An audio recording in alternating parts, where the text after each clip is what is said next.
Hey YouTube, it's Seth here, and today I'm bringing to you two items. One is the Conjure Shadows, and second is the Revamped Archmage Research spell. Now, Conjure Shadows, you can get all the details in the video that's going on right now, but what I'm going to focus is the armor. That's the Shadow Templar. Now, it's got a decent bit of lore behind it, which is it's Lord Varys' order. He's a staff member who doesn't actually work with the game anymore, but this armor is interesting to the fact that you pay a certain amount of mana every turn, about 100 and something, but in return you deal 25% more damage. Now, in case you're a user of magic weaponry, a mage, this works in your favor because that boost gets a further a 4 by 3 times boost, so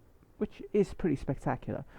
That means it's tied, and in case you're a magic user, it beats predatory vampire form to take the title of the strongest armor in the game.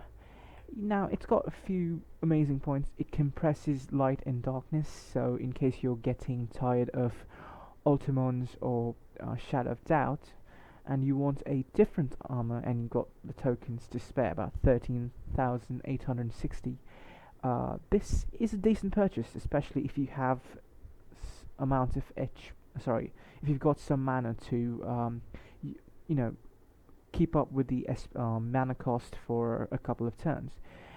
Second, it looks pretty darn good. I mean, for a shadow armor, it looks amazing.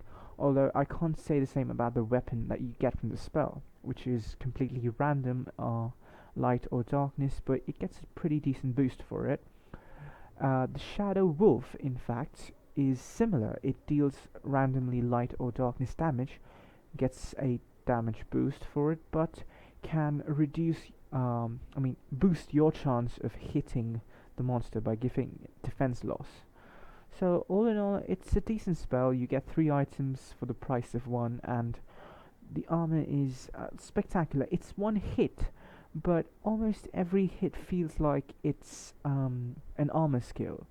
Basically, in case you want to see a montage purely of just the damage, I'll leave a link to Karmagasm's review video on this, and he scored some amazing hits, but this time with a Dunamis build, a pure warrior with 2 Dunamis boosters. Coming to aesthetics, it looks decent. I mean, yeah, it's based on the Knight class. It looks something like the Armor of Awe because of the headdress, but the animations, everything are top notch, and it's something which actually justifies spending that much money on.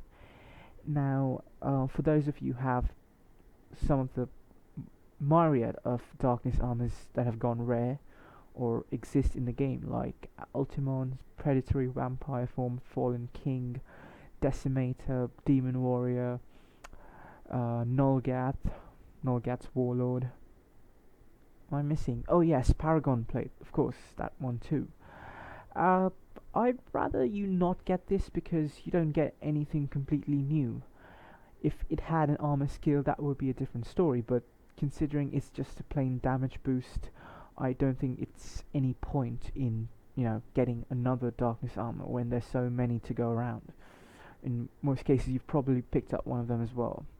Now, shifting focus to the second item in this showcase, that is the Archmage Research. Now, for most of us, we've had fond memories of it because it was the only reliable void spell in the game, but post its update, it now deals harm damage, which essentially is the same, but you don't get the grey question mark, but instead a purple cross, which frankly isn't all that bad.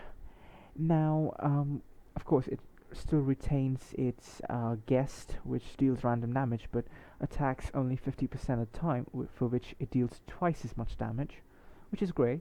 Another spell which damages your mana, your opponent's mana, so against bosses that use MP, it's pretty decent. And finally, it's got the harm spell that damages your monster's MP. Now, one of the issues that I came across while using this spell is it varies a lot. Like, with one cast you can probably deal about 500 damage, which is quite horrible in fact, but it can go up to 2000, and the range is really awkward. I mean, at times you can get really high hits, and at times it's just 5, 6, 700, which is appalling, even with boosters like Lightning Rod, Celtic Wheel, and of course Misk equipped. But aside from that, it's a much needed non-elemental damage spell, especially because mages have a really hard time going up against monsters with low resistances, even when you factor in Polaris, and the same goes to hybrids as well. So in case you're a hybrid or a mage, this is something you should pick up, even if you have the recent item, the Void Splinter staff, which came out in February.